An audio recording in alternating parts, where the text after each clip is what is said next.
आज है हमारा रिवीजन डे। तो अगर आप मेरे साथ इस कोर्स को फॉलो कर रहे हो तो आज हम रिवीजन करने वाले हैं हर उस स्टेप की जो हम बात कर चुके हैं। By the way, happy women's day. और मैंने सोचा अगर वुमेन्स डे है तो क्यों ना अपने आप को सेलिब्रिटी लाइक फील दी जाए, तो मैंने भी अपने आप को आइस फेशियल दे दिया। वैसे ये आप हर दिन भी कर सकते हो, because you are a celebrity. Women's day सिर्फ एक दिन क्यों, हर दिन मनाना चाहिए, राइट? और क्यों ना करो, चाहे आप हाउसवाइफ हो या working women, you deserve special attention every day. लेकिन एक क्लॉज है इसके अंदर, अभी बताती हूँ।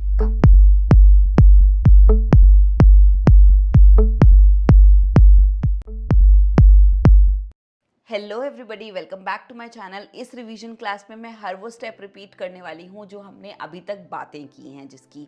तो सबसे पहले हम क्लिनजिंग की बात करते हैं। क्लिनजिंग में मैंने फेस वॉश कर लिया था, उसके बाद मैंने टोनर यूज़ किया और वो है मेरा आइस फेशियल। बेसिकली एक बोल में आइस और पानी डाला, इसमें मैंने अपना फेस डिप किया and now my face is all refreshed.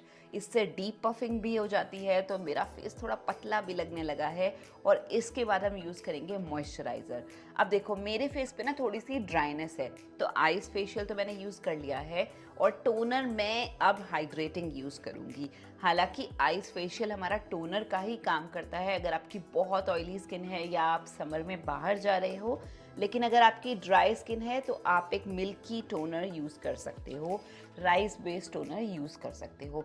इसे आप एक कॉटन पैड पे ले सकते हो और इसे आप अपने पाम्स पे ले सकते हो और अच्छी तरीके से प्रेस करना है इसे आपकी स्किन में। That's it. तो हम किस पॉइंट पे थे? टोनर तो मेरा हो गया। अटेंशन वाले पॉइंट पे। अटेंशन हमें किससे चाहिए? अटेंशन हमें चाहिए अपने आप से, अपने बिजी स्केड्यूल से। चाहे आप घर रहते हो या वर्किंग वुमेन हो, अपने लिए वक्त निकालो और ये बहुत ज़रूरी है। आज ना मैं आपके साथ मेरा बैकग्राउंड शेयर करना चाहती हूँ कि मैंने आज तक किया क्या है। और अगर आप मेरे चैनल पे नए हो तो शायद आप जानते भी नहीं होंगे कि मैं एक मेकअप आर्टिस्ट थी पहले। तो चलो इस बारे में बात भी कर लेते हैं और साथ में रेडी भी हो जाते हैं। टोनर हो गया है हमारा, अब हमें क्या चाहिए? मॉइस्चराइज़र। तो मॉइस्चराइज़र के लिए मैं हमेशा एम्ब्रॉयलिस यूज़ करती हूँ। इसे मैं वन पम्प ही बहुत है मेरे लिए, इतनी आती है ये। तो इसे मैं अच्छी तरीके से मेरे फेस पे लगाऊंगी। तो जी मैं पहले एचआर थी, मैंने एचआर का कोर्स किया हुआ है, एमबीए की हुई है और उसके बाद मैंने एक फर्म में ज्वाइन किया जो कि लिफ्ट्स की फर्म थी। वहाँ मैंने काम किया 1.5-2 साल और उसके साथ साथ मैंने एमबीए मेरी ख़त्म नहीं हुई थी तो मैंने एमबीए भी कंप्लीट की। और ये जॉब करते करते मेरी वेडिंग हो गई और वेडिंग के बाद ना मैंने जॉब अपनी शिफ्ट करी, मैंने किसी और जगह जॉब ली, वहाँ भी मैंने एचआर की जॉब करी। और जिस दिन मैंने वो जॉब छोड़ी तो मेरा मूड उस दिन इतना ख़राब था कि मैं गई हेयर कट कराने के लिए। जी हेयर कट कराने गई हूँ, मैं उन्हीं के पास गई जिनसे मैं हमेशा कराती थी, उनसे कट कराया। तो सनी भैया ने पूछा कि आप बड़े दिनों बाद आए हो, क्यों बड़े दिनों बाद आए हो, क्या आज चेंज है? मैंने कहा मैं बिज़ी थी और मैं जॉब कर रही थी और वक्त नहीं मिल रहा था, पर आज हमने जॉब छोड़ी है। मैं और मेरी फ्रेंड एक्चुअली दोनों गए थे, तो मैंने आज जॉब छोड़ी है तो मैंने सोचा new hair cut new life, right? तो जी उन्होंने मुझे कहा कि अगर आप इस तरीके से ये जॉब करती रही हैं तो आप यहाँ भी अप्लाई कर सकते हो, हम यहाँ मैनेजर ढूंढ रहे हैं। और मैं यू नो खो गई थी उस बात में, मुझे लगा कि ये क्या बात है।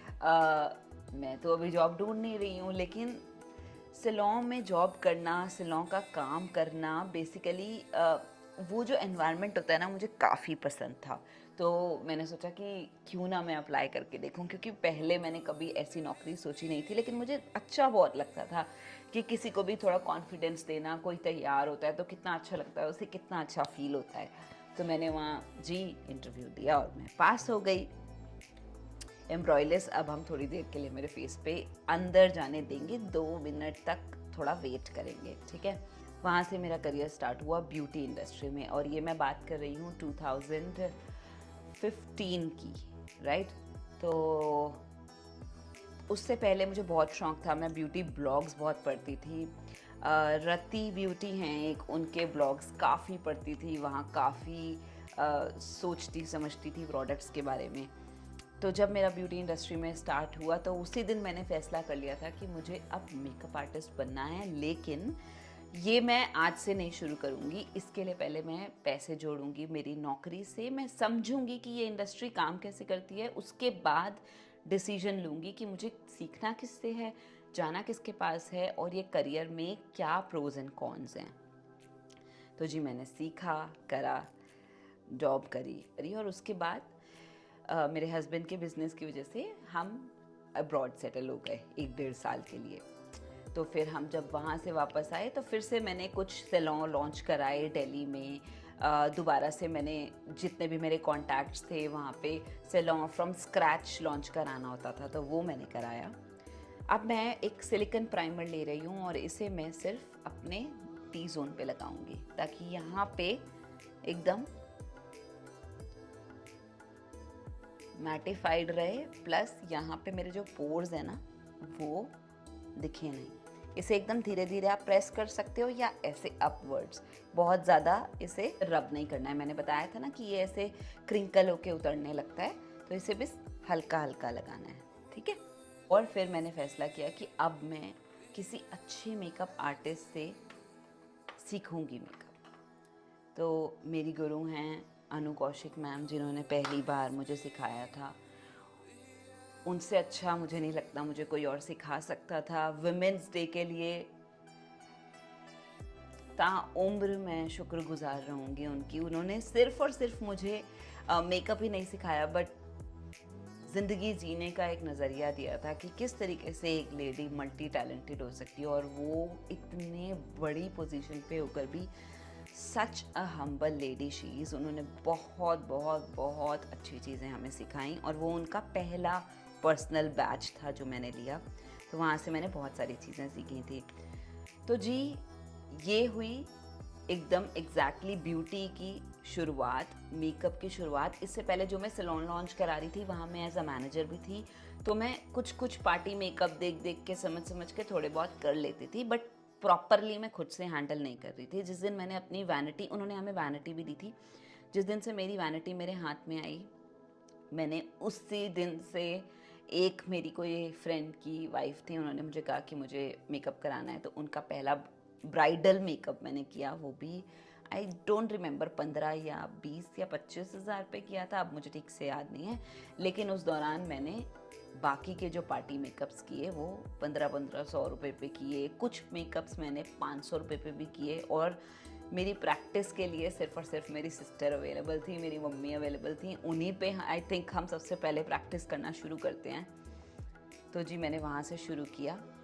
अब कंसीलर जो है इसमें पीच है, ठीक है, और ये फुल कवरेज कंसीलर है, हुडा ब्यूटी का कंसीलर यूज़ करने लगी हूँ। तो इसमें मुझे और कुछ यूज़ करने की ज़रूरत नहीं है, सिर्फ और सिर्फ मैं कंसीलर यहाँ लगाऊंगी। मैं एक एवरीडे बेसिक मेकअप कर रही हूँ, तो यहाँ पे बहुत ज़्यादा कवरेज की ज़रूरत नहीं है मुझे, इसलिए मैं बहुत थोड़ा लगाऊंगी। अगर आपकी भी आँखों के ऊपर मेरी तरह डार्कनेस है तो आप यहाँ भी कंसीलर लगा सकते हैं। कलर करेक्शन भी आप आँखों के ऊपर कर सकते हैं, ओके। तो जी वहाँ से पार्टी मेकअप्स की शुरुआत हुई, और पार्टी मेकअप्स की जब शुरुआत हुई कुछ टाइम मैंने किए, and then I got to know that I was expect करने के बाद मैंने उस दौरान मेकअप्स करने बंद कर दिए, क्योंकि मैं ज़्यादा ट्रैवल नहीं कर सकती थी, मेरी तबीयत उतनी खास रहती नहीं थी। और फिर मैंने थोड़ा सा टीच करना शुरू किया, जिसे भी मुझसे सेल्फ मेकअप सीखना था, जो भी आसपास मेरी सोसाइटी में लोग रहते थे उन्हें मैंने सिखाना शुरू किया मेकअप। डैम्प ब्यूटी ब्लेंडर, उन्हें मैंने मेकअप सिखाया ताकि मेरी एक इनकम भी बनी रहे, मेरा हाथ भी चलता रहे। एक मेकअप आर्टिस्ट के लिए बहुत ज़रूरी होता है कि उसका हाथ नहीं रुकना चाहिए, तो मेरा हाथ भी चलता रहे और मेरी प्रैक्टिस भी होती रहे। तो उन्हें मैंने सिखाया, उस दौरान मेरे थोड़े कनेक्शंस भी बने, और उसके बाद मैंने 1 डेढ़ साल यही किया, जहाँ से भी जो भी क्लासेस आती थी मैं वो क्लासेस लेती थी। जब मेरी बेटी 1 साल 8 महीने की हुई तब मैंने वापस से पार्टी मेकअप्स लेना शुरू किया 1500 की रेंज पे, और उसके बाद कम से कम 2000 पार्टी मेकअप्स तो मैंने किए होंगे। मैं रेंज में पहुंच गई थी 4500 पे। तो मैंने डिसाइड किया अब मैं ये नहीं करूँगी और मुझे ब्राइडल मेकअप करने हैं। तो मैंने वो पार्टी मेकअप्स बंद किए और उसके बाद ब्राइडल की कोशिश की कि अब सिर्फ मुझे ब्राइडल मिलने चाहिए। और ये सब हुआ था एक लेडी के मुझे नीचा दिखाने पे। मैं कहीं काम करने गई थी और उन्होंने मुझे इस तरीके से ट्रीट किया कि जैसे मैं वो ब्राइड का मेकअप करने आई थी और मैं पार्टी मेकअप करने आई थी। तो उन्होंने मुझे इस तरीके से ट्रीट किया जैसे मैं तो एवं ही हूँ, मतलब मेरा कोई वजूद नहीं है। तो मुझे अच्छा नहीं लगा और मैंने उसी दिन डिसाइड किया कि ऐसा क्या है जो मुझ में नहीं है। यहाँ से मैंने ये सीखा कि अपने ऊपर जब आप भरोसा करना सीख जाते हो, आप कभी कभी ना खो जाते हो, अपनी आइडेंटिटी आपकी खो जाती है। विद बच्चा, विद करियर आप खो सकते हैं, तो उसे वापस जगाना पड़ता है। आप बैठिए अपने साथ, अपने ऊपर ध्यान दीजिए, बैठिए, समझिए और अपने आप की मेहनत पे भरोसा कीजिए। पहले ही दिन तो ब्राइडल मेकअप नहीं मिलते हैं, अगर आपको मिले हैं तो बहुत अच्छी बात है, लेकिन trust your self, trust your experiences और उसके बाद आगे बढ़िए। तो पहला ही मेकअप तो मुझे नहीं मिल गया था, लेकिन उस दौरान कॉल आते थे 4 पार्टी मेकअप है, नेहा करोगे? तो मुझे लगता था कि ये तो मुझे लॉस हो रहा है। लेकिन कुछ टाइम लॉस होने के बाद मुझे ब्राइडल मेकअप मिलना शुरू हुआ और वो 15,000 पे मिला, जिसमें मैं 3 पार्टी मेकअप कर सकती थी। पर वो जो 3 पार्टी मेकअप होते वो भी मेरा 1.5-2 घंटा लेते और ब्राइडल मेकअप भी मेरा उतना ही टाइम लेता, लेकिन मुझे पोर्टफोलियो डेवलप करना था। तो मैंने वहाँ से ब्राइडल मेकअप करना शुरू किया। तो कभी कभी हर चीज़ की जद्दोजहद में हम अपनी आइडेंटिटी खो देते हैं और वो हमें नहीं खोनी होती। तो उसे ना खोएं, अपने ऊपर भरोसा करें। एक और यहाँ मैं आपसे विमेंस डे है तो बात करना चाहूँगी कि जो भी लोग अपना करियर परस्यू करना चाहते हैं, मेकअप इन्फ्लुएंसर, जो बच्चे मेरे इस चैनल को देखते हैं 18 to 24 एज वाले, smash box hello glow tinted moisturiser लिया है मैंने। हमेशा याद रखना कि आपकी जो पढ़ाई है ना, वो आपका फर्स्ट रिस्पॉन्सिबिलिटी है। कुछ भी करो, हमेशा पहले पढ़ाई ख़त्म करनी है, उसके बाद कुछ भी करना। क्योंकि इसी मेकअप के करियर में जब मेरा करियर खास नहीं चल रहा था तो मेरी पढ़ाई ने मुझे संभाला। और यही कहना चाहूँगी कि इन्फ्लुएंसर बनो, सब कुछ बनो, लेकिन ब्लाइंडली किसी को ट्रस्ट नहीं करना, किसी प्रोडक्ट को ट्रस्ट नहीं करना और किसी इन्फ्लुएंसर को ब्लाइंडली ट्रस्ट नहीं करना। दूसरा, अपनी पढ़ाई को कभी अंडर एस्टिमेट नहीं करना। हमेशा 1 या 2 डिग्री लेकर रखना। अपने पेरेंट्स की बात ज़रूर सुनना, क्योंकि कभी भी आपकी जो डबल डिग्री हो गई ना, ये कि आपकी मेकअप में भी डिग्री है और दूसरी भी डिग्री है पढ़ाई की, तो आपकी डबल डिग्री आपको हमेशा काम आएगी और हमेशा आपका साथ निभाएगी। तो मेकअप इन्फ्लुएंसर बनो, मेकअप करो भी, लेकिन हर चीज़ एक राइट टाइम पे करो। देखो, मैं जानती हूँ कि ये मेरी बातें हो सकता है आपको अच्छी ना लगें, लेकिन मुझे लगता है कि अगर मैं मेकअप रिप्रेजेंट करती हूँ तो ये मेरी जिम्मेवारी है कि यहाँ आके मैं आपको बताऊँ कि ये सब चीज़ें बहुत ज़रूरी होती हैं। और हर चीज़ जो दिखती है ना कि वाओ ये तो इतनी सुंदर दिखती है, वाओ इनके पास तो इतने कपड़े हैं, वाओ इनके पास तो इतनी सारी चीज़ें हैं, इतना सारा मेकअप है, हर एक चीज़ उतनी रोज़ी नहीं होती और हर एक चीज़ उतनी अच्छी नहीं होती है जितनी दिखती है इंटरनेट पे। तो मेरे अपने करियर में बहुत अप्स एंड डाउन्स आए। मैं ब्राइडल मेकअप करती रही, मैं इतना ब्राइडल मेकअप मैंने किए उसके बाद कि मैं सेलिब्रिटी मेकअप आर्टिस्ट बन गई थी। मैंने मिलिंद गाबा की जो वाइफ हैं प्रिया गाबा, उनका भी मेहंदी मेकअप किया, बहुत सारे डेस्टिनेशन वेडिंग्स करी। एंड देन उसके बाद मुझे फिर से ट्रैवल करना था टू अदर कंट्री, तो फिर मैंने वहाँ भी कनाडा में भी ब्राइडल मेकअप किए। वापस आने के बाद फाइनली आई रियलाइज्ड कि इंडिया में मुझे फिर से अगर मेरा करियर स्टार्ट करना है तो मुझे फिर से इन्वेस्ट करना पड़ेगा इन शूट्स, इन एवरीथिंग। और इस टाइम मैं उस चीज़ के लिए रेडी नहीं थी। मैं रेडी थी मेरे फिर से एक्सपीरियंस पे डिपेंड होने के लिए। 10 साल तक मैंने जो ये मेकअप्स किए थे, जो स्टडी करी थी प्रोडक्ट्स के साथ, हर नया प्रोडक्ट हर नए सीज़न में लेना, समझना, उसको प्ले करना। उसके बाद मैं अपनी एकेडमी भी चलाती रही करोल बाग में। तो इस बार मुझे ब्राइडल मेकअप आर्टिस्ट नहीं बनना था और मैंने फाइनली सोचा कि अब मैं अपना एक्सपीरियंस यहाँ आके शेयर करूँगी, बट उसमें भी वक्त लगता है। तो मैं अपने इंस्टिंक्ट्स पे काम करती हूँ, एक्सपीरियंस पे काम करती हूँ, और आप सबसे यही कहना चाहती हूँ कि बदलते वक्त के साथ अपनी आइडेंटिटी खोना मत, अपने ऊपर भरोसा रखो और हर एक चीज़ ठीक हो जाएगी। बहुत बार ऐसा होता है, देखो यहाँ मैं कुछ गलत कहने तो नहीं आई, लेकिन बहुत बार ऐसा होता है कि औरतें ही औरतों को कॉन्फिडेंस नहीं देती हैं, औरतें ही औरतों को नीचा दिखाती हैं।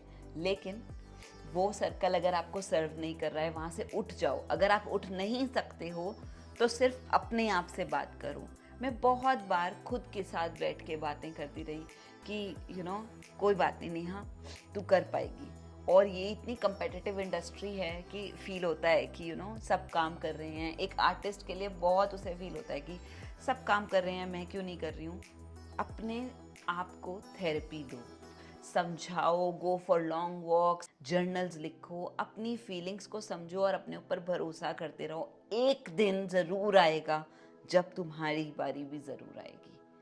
तो चाहे आप जिस भी राह में आगे बढ़ रहे हो, इन्फ्लुएंसर बन रहे हो, कुछ भी बन रहे हो, कॉर्पोरेट जॉब में हो, एक माँ बनने वाले हो, एक बच्चे को संभाल रहे हो, माँ बनने के बाद बच्चे को छोड़ के निकलने का गिल्ट, हर एक चीज़ जो एक लेडी अपनी ज़िंदगी में देखती है, वो सब देखने के बाद ही वो औरत इतनी ग्रेट बनती है कि उसे कोई पीछे नहीं हरा सकता, चाहे वो उसके अपने आसपास खड़े लोग ही क्यों ना हों।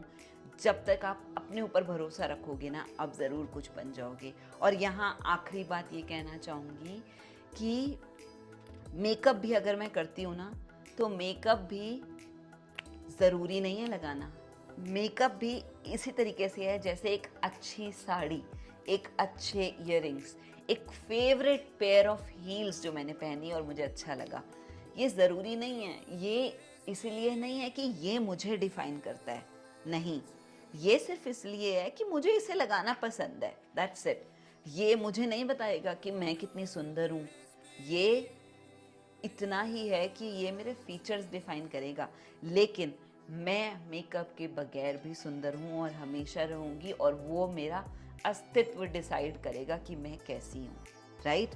हो सकता है कि मेरी ये बातें आपको बहुत ज़्यादा ओवर लगें, अच्छी ना लगें, बट कभी कभी हम भूल जाते हैं कि हम बहुत लोगों के लिए रोल प्ले कर रहे हैं। बहुत सारे मैसेजेस आते हैं इंस्टाग्राम पे जो मुझे कहते हैं कि वाओ तूने ये कर लिया नेहा, वेरी गुड, तूने ऐसा करा, तूने ये करियर क्यों छोड़ा, ये क्यों किया। बहुत सारी ऐसी चीज़ें होती हैं। तो आपकी ज़िंदगी में भी ऐसे कौन लोग हैं जो आपको बहुत प्यार देते हैं। फिक्स प्लस पे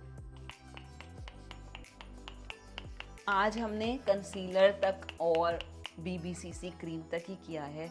मैं अपने मेकअप को नहीं सेट कर रही हूँ क्योंकि मैं कंफ्यूज नहीं करना चाहती आपको। मेकअप हम यहीं रोकेंगे, बस मस्कारा और आई शैडो लगाऊंगी एंड दैट्स इट। तो ऐसे लोगों को ढूंढो जो आपको प्यार करते हैं, आपकी मम्मी, आपकी सिस्टर, आपकी बेस्ट फ्रेंड। उनके साथ रहो जो आपको उठाना चाहते हैं, और उनकी बातें इग्नोर करो जो आपको नीचा दिखाना चाहते हैं, और आगे बढ़ते जाओ, ठीक है।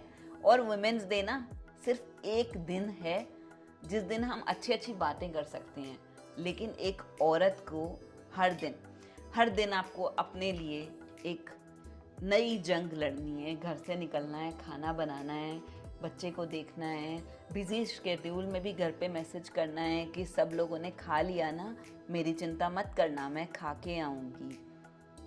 ये सब चीज़ें एक औरत ही समझ सकती है और ज़रूर समझेगी। और मैं आप पे भरोसा करती हूँ कि आपको किसी भी चीज़ में अगर सक्सेस चाहिए तो आप ज़रूर पालोगे, ज़रूर पाओगे। बस अपने ऊपर भरोसा करना मत छोड़ना।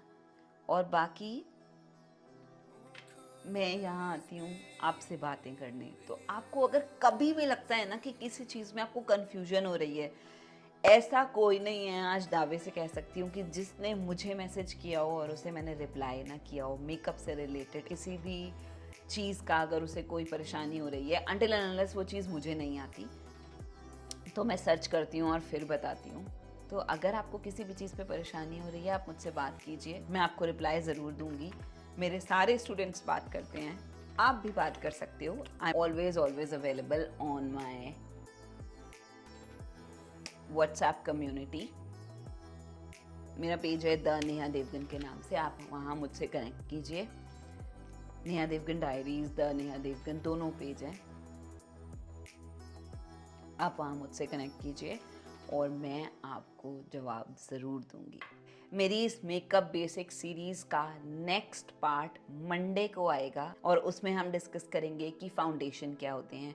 ये एक ऐसी सीरीज़ है, देखो मैंने ना आज तक हमेशा सोचा है कि जो मेरे दिमाग में है वो आपके दिमाग में होना चाहिए, कि जितना मेकअप मुझे आता है वो आपको आना चाहिए। तो मैं आज तक प्रोफेशनल सीरीज़ बनाती रही, ट्यूटोरियल्स बनाती रही हूँ, अनस्पॉन्सर्ड रिव्यूज़ बना रही हूँ, लेकिन ये सीरीज़ स्पेशली डेडिकेटेड है उन लोगों के लिए जो मेकअप सीखना चाहते हैं, लेकिन बहुत सारी इन्फॉर्मेशन होने की वजह से वो कंफ्यूज हो जाते हैं।